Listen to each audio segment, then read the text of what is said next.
est quasiment dans une situation de crise de la dette en France d'ores et déjà aujourd'hui. On sait qu'on a plus de 3 000 milliards de dettes, que rien que depuis 2017, on a engrangé 840 milliards de dettes publiques supplémentaires, dont seulement une petite partie, en réalité, peut être imputable à la crise sanitaire et ensuite à la crise inflationniste et à la crise de l'énergie.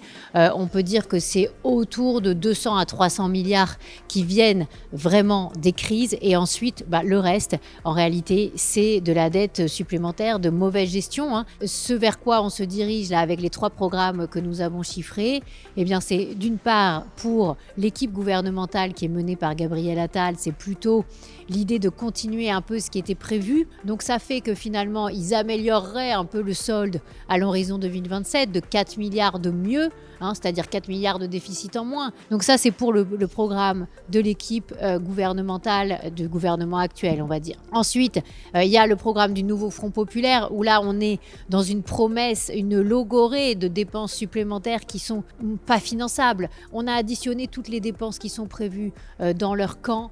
Ce nouveau Front populaire, c'est 233 milliards de dépenses supplémentaires à l'horizon 2027. Et le dernier sujet, c'est le programme du Rassemblement national. On arrive à environ une dégradation d'une douzaine de milliards du solde public supplémentaire à l'horizon 2027, s'ils appliquent leurs mesures. Tout ça, ça promet potentiellement beaucoup de débats, mais nous avons toujours des raisons d'espérer, parce qu'autour de nous, énormément de pays se sont retrouvés dans des situations comme celle de la France et s'en sont très bien sortis.